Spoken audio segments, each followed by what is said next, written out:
Hello everyone, আমি অমিত দাস। আমার YouTube চ্যানেলের নতুন আরো একটি ভিডিওতে আপনাদের সবাইকে স্বাগত জানাচ্ছি। গুণোৎসব 2025-এর উপর প্রকাশ পাওয়া ইভালুয়েশন গাইডলাইনটি আমি আপনাদের ভিডিওর মধ্য দিয়ে বুঝিয়ে দেওয়ার চেষ্টা করছি।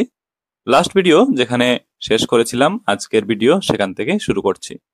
তো গুণোৎসব 2025-এর উপর যে ইভালুয়েশন গাইডলাইন প্রকাশ করা হয়েছে, সেই ইভালুয়েশন গাইডলাইন থেকে কিছু গুরুত্বপূর্ণ বিষয় নিয়ে আলোচনা করব এই ভিডিওতে। চলুন আমরা আজকের ভিডিওটি আরম্ভ করি। স্ক্রিনে আপনারা লক্ষ্য করুন, স্ক্রিনে গুণোৎসব 2025-এর উপর প্রকাশ পাওয়া ইভালুয়েশন গাইডলাইনটি দেখতে পাচ্ছেন। এটা হচ্ছে বাংলা ভাষার ইভালুয়েশন গাইডলাইন।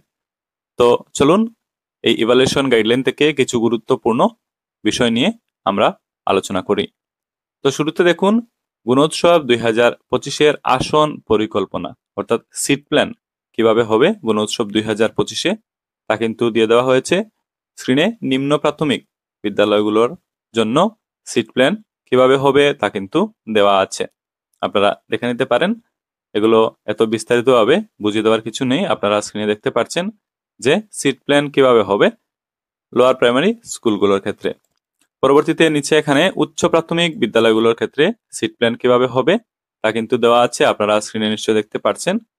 পরবর্তীতে এখানে মধ্য আঞ্চলিক বিদ্যালয়গুলোর সিট প্ল্যান দেওয়া আছে।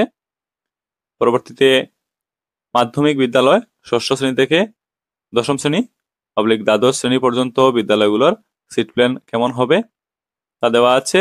এবং পরবর্তীতে মাধ্যমিক বিদ্যালয় প্রথম শ্রেণী থেকে দশম শ্রেণী দ্বাদশ শ্রেণী পর্যন্ত সিট প্ল্যান কিভাবে হবে এখানে কিন্তু দিয়ে দেওয়া হয়েছে। আচ্ছা, পরবর্তীতে মাধ্যমিক বিদ্যালয় নবম শ্রেণী থেকে দশম দ্বাদশ শ্রেণী পর্যন্ত বিদ্যালয়গুলোর জন্য সিট প্ল্যান দেওয়া আছে। তো সিট প্ল্যানগুলো আশা করি দেখে নিয়েছেন এবং সিট প্ল্যান কিভাবে হবে আশা করি বুঝতে পেরেছেন। চলুন পরবর্তী অংশে আর কি আছে দেখার চেষ্টা করি। পরবর্তীতে একটি পয়েন্ট আছে, লেখা আছে বিদ্যায়তনিক মূল্যায়ন। তো এই পয়েন্টটি একটু বুঝিয়ে দিই আপনাদেরকে। এটা হচ্ছে স্কলাস্টিক ইভালুয়েশন। তো এই অংশটি ভালো করে বুঝতে হবে, এখানে অনেকগুলো পয়েন্ট আছে। তো প্রথম পয়েন্টে বলা হচ্ছে প্রথম শ্রেণী থেকে নবম শ্রেণী পর্যন্ত বিদ্যায়তনিক মূল্যায়ন অনুষ্ঠিত হবে।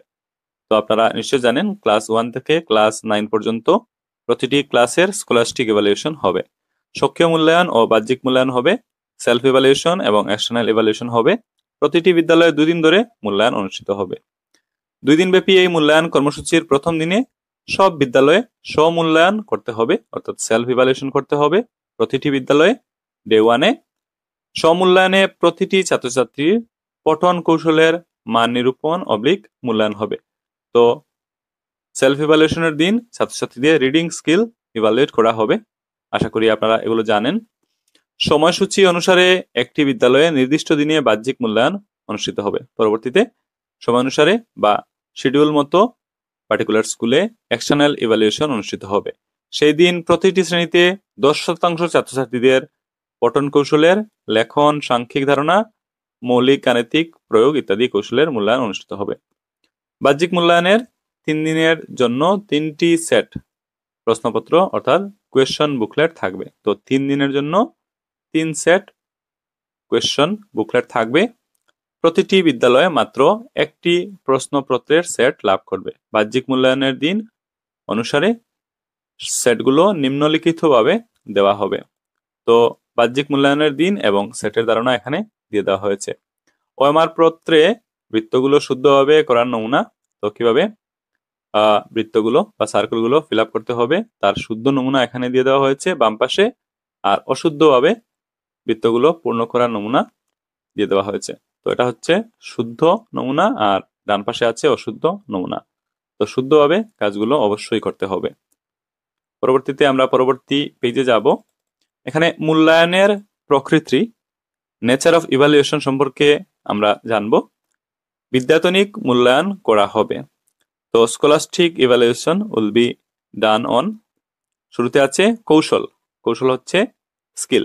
স্কিলে থাকবে পঠন, লেখন এবং সাংখ্যিক ধারণা। দ্বিতীয় থেকে অষ্টম শ্রেণী মৌলিক গাণিতিক প্রয়োগ নবম শ্রেণী। এখানে বিষয় সাবজেক্টের ব্যাপারে বলা হচ্ছে নিম্ন প্রাথমিকের ক্ষেত্রে ভাষা আছে L1 এবং L2, থাকবে গণিত এবং থাকবে পরিবেশ বিজ্ঞান। তো সাবজেক্টের কথা বলা হচ্ছে নিম্ন প্রাথমিকে কোন কোন সাবজেক্ট থাকবে এখানে বলে দেওয়া হয়েছে। উচ্চ প্রাথমিকে কি কি সাবজেক্ট থাকবে, থাকবে ভাষাতে আছে L1, L2 এবং L3, থাকবে গণিত, থাকবে বিজ্ঞান এবং সমাজ বিজ্ঞান। মাধ্যমিকের ক্ষেত্রে কি কি সাবজেক্ট আছে এখানে দিয়ে দেওয়া হয়েছে, আপনারা পড়ে নিতে পারেন। পরবর্তীতে শ্রেণী এবং কৌশল বিষয়ভিত্তিক প্রশ্ন সংখ্যা, প্রশ্নের ধরন এবং নম্বর সম্পর্কে এখানে ধারণা দেওয়া হয়েছে। স্বমূল্যায়ন অর্থাৎ সেলফ ইভালুয়েশনের ব্যাপারটা বলা হচ্ছে। বিদ্যালয় পরিচালনা সমিতি বিদ্যালয় পরিচালনা ও উন্নয়ন সমিতির সদস্যদের উপস্থিতিতে বিদ্যালয় কর্তৃক করতে হবে। এর ফলে শিক্ষক শিক্ষয়িত্রী, বিদ্যালয় পরিচালনা সমিতি বিদ্যালয় পরিচালনা ও উন্নয়ন সমিতির সদস্যদের জনসাধারণের বৃহত্তর অংশগ্রহণ সুনিশ্চিত হবে। সক্রিয় মূল্যায়নের শ্রেণী বিষয় প্রশ্নের ধরন ইত্যাদি নিম্নরূপ। তো এই জিনিসটি একটু ভালো করে বুঝতে হবে। এখানে দেখুন, শুরুতে আছে শ্রেণী, দ্বিতীয় থেকে অষ্টম যে কৌশলগুলো অন্তর্ভুক্ত করা হবে পঠন। তো সেলফ ইভ্যালুয়েশনের দিন শুধু রিডিং স্কিল ইভ্যালুয়েট করা হবে। যে বিষয়সমূহ অন্তর্ভুক্ত করা হবে থাকবে ভাষা 1 এবং ভাষা 2। মোট প্রশ্নের সংখ্যা এখানে দিয়ে দেওয়া হয়েছে, ভাষা 1 থেকে একটি প্রশ্ন, ভাষা 2 থেকে একটি প্রশ্ন, আর নম্বর ভাষা 1 থেকে 3 নম্বর আর ভাষা 2 থেকে 3 নম্বর। প্রশ্নের প্রকার এখানে দিয়ে দেওয়া হয়েছে। তো এগুলো হলো দ্বিতীয় থেকে অষ্টম শ্রেণী পর্যন্ত। আর নিচে আছে নবম শ্রেণীর ডিটেলস, আপনারা দেখে নিতে পারেন। এখানে নবম শ্রেণীর ডিটেলস দিয়ে দেওয়া হয়েছে। পরবর্তীতে বাহ্যিক মূল্যায়ন অর্থাৎ এক্সটার্নাল ইভ্যালুয়েশনের ব্যাপারে বলা হচ্ছে। বাহ্যিক মূল্যায়নের শ্রেণী কৌশল বিষয় প্রশ্ন সংখ্যা প্রশ্নের ধরন, নম্বর ইত্যাদি নিম্নরূপ। তো এক্সটার্নাল ইভ্যালুয়েশনের ডিটেলস এখানে দিয়ে দেওয়া হয়েছে ক্লাস ওয়াইজ। ক্লাস 1 আছে শুরুতে, যে বিষয়সমূহ অন্তর্ভুক্ত করা হবে। তো বাহ্যিক মূল্যায়নে ভাষা 1, ভাষা 2 এবং গণিত থাকবে ক্লাস 1 এর ক্ষেত্রে। মোট প্রশ্ন সংখ্যা হচ্ছে 30টি, আর ব্রেকআপ নিচে দেওয়া আছে। নম্বর হচ্ছে 30, ব্রেকআপ নিচে দেওয়া আছে। প্রশ্নের প্রকার 2টি বিকল্প সহ বহুকল্পিক প্রশ্ন থাকবে ক্লাস 1 এর ক্ষেত্রে। ক্লাস 2 এর ক্ষেত্রে আমরা দেখব। তো ক্লাস 2 এর ক্ষেত্রে যে কৌশলগুলো অন্তর্ভুক্ত করা হবে পঠন, লেখন এবং সাংখ্যিক ধারণা। যে বিষয়সমূহ অন্তর্ভুক্ত করা হবে ভাষা 1, ভাষা 2 এবং গণিত। আর মোট প্রশ্ন হচ্ছে 35টি, তার ব্রেকআপ এখানে দিয়ে দেওয়া হয়েছে। নম্বর হচ্ছে 50, বিস্তারিত রূপ এখানে দিয়ে দেওয়া হয়েছে। আর প্রশ্নের প্রকারগুলোর ডিটেলস ডান পাশে আপনারা নিশ্চয় দেখতে পাচ্ছেন। এই ভিডিও থামিয়ে আপনারা ইন ডিটেলস এগুলো পড়ে নিতে পারেন। আমি লাইন বাই লাইন পড়ছি না, ভিডিও অনেক লম্বা হয়ে যাবে। তো দ্বিতীয় শ্রেণীর ডিটেলস এখানে দিয়ে দেওয়া হয়েছে। পরবর্তীতে এখানে নিচে আমরা যদি দেখি, ক্লাস 3 থেকে ক্লাস 5 এর ডিটেলস দেওয়া আছে। তো যে কৌশলগুলো অন্তর্ভুক্ত করা হবে পঠন, লেখন এবং সাংখ্যিক ধারণা, যে বিষয়সমূহ অন্তর্ভুক্ত করা হবে ভাষা 1, ভাষা 2, গণিত, পরিবেশ বিজ্ঞান। মোট প্রশ্ন থাকবে 63টি, মোট নম্বর থাকবে 80টি। তো এগুলোর ডিটেলস নিচে দেওয়া আছে। প্রশ্নের প্রকারও ডান পাশে কিন্তু লিখে দেওয়া হয়েছে, আপনারা পড়ে নিতে পারেন। একইভাবে ষষ্ঠ থেকে অষ্টম শ্রেণীর ডিটেলস এখানে দিয়ে দেওয়া হয়েছে। যে কৌশলগুলো অন্তর্ভুক্ত করা হবে পঠন, লেখন এবং সংখ্যার ধারণা। যে বিষয়সমূহ অন্তর্ভুক্ত করা হবে ভাষা 1, ভাষা 2, ভাষা 3, গণিত, বিজ্ঞান এবং সমাজ বিজ্ঞান। মোট প্রশ্ন থাকবে 103টি, আর মোট নম্বর হচ্ছে 120। ডিটেলস গুলো এখানে নিচে দেওয়া আছে। প্রশ্নপত্রের প্রকৃতি, ধরনের ডিটেলস এখানে ডান পাশে দিয়ে দেওয়া হয়েছে, আপনারা এই ভিডিও থামিয়ে এগুলো পড়ে নিতে পারেন। পরবর্তীতে আমরা নিচে চলে যাচ্ছি। নবম শ্রেণীর ডিটেলস এখানে দিয়ে দেওয়া হয়েছে। আমি লাইন বাই লাইন পড়ছি না, আপনারা এই ভিডিও থামিয়ে এগুলো দেখে নিতে পারেন। নবম শ্রেণীর ডিটেলস এখানে স্ক্রিনে আপনারা পেয়ে যাচ্ছেন। আমি নিচে চলে যাওয়ার চেষ্টা করছি, পরবর্তী পেজে কি আছে দেখার চেষ্টা করছি। তো সারমর্ম, এতক্ষণ যে আপনারা ডিটেলস পড়লেন তার সামারি এই টেবিলে আপনারা পেয়ে যাচ্ছেন। তো এই টেবিলটি ভালো করে বুঝতে হবে। তো শ্রেণী শুরুতে আছে প্রথম শ্রেণী। তো প্রথম শ্রেণীর কোনো স্কিল নেই। বহুকল্পিক প্রশ্ন আছে প্রথম শ্রেণীর ক্ষেত্রে। প্রশ্নের সংখ্যা হচ্ছে 30টি, নম্বর হচ্ছে 30, আর মোট প্রশ্ন কৌশল এবং বহুকল্পিক মিলিয়ে প্রথম শ্রেণীর ক্ষেত্রে 30টি প্রশ্ন আছে, আর মোট নম্বর হচ্ছে 30। দ্বিতীয় শ্রেণীর ক্ষেত্রে কৌশল পার্টে প্রশ্নের সংখ্যা হচ্ছে 5, মোট নম্বর হচ্ছে 20। বহুকল্পিক প্রশ্নের যদি এই পার্টটা দেখি, প্রশ্নের সংখ্যা হচ্ছে 30টি, নম্বর হচ্ছে 30, আর মোট কৌশল এবং বহুকল্পিক এই দুটি জিনিস মিলিয়ে মোট প্রশ্ন হচ্ছে 35টি আর নম্বর হচ্ছে 50। তৃতীয় থেকে পঞ্চম কৌশল পাঠে প্রশ্নের সংখ্যা হচ্ছে 5টি, নম্বর হচ্ছে 22।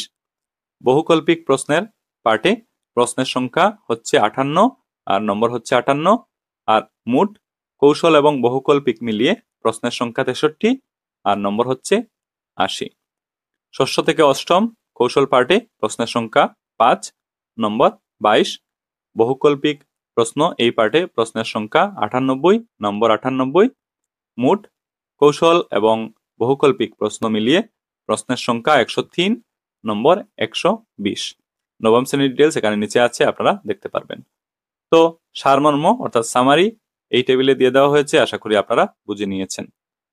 এখানে নিচে শ্রেণী এবং বিষয় কৌশল ভিত্তিক প্রশ্নের প্রকার কিভাবে হবে তার ডিটেলস দেওয়া আছে। দেখুন, শ্রেণী অনুযায়ী বিষয় কৌশলের ব্যাপারটা লেখা আছে, প্রকার লেখা আছে এবং মন্তব্যগুলো এখানে লেখা আছে। তো এগুলো লাইন বাই লাইন আমি পড়ছি না, আপনারা ভিডিও থামিয়ে এগুলো পড়ে নিতে পারেন বা ইভালুয়েশন গাইডলাইন থেকে এগুলো পড়ে নেবেন, তখন আপনারা একটা ডিটেলস আইডিয়া এ ব্যাপারে পেয়ে যাবেন।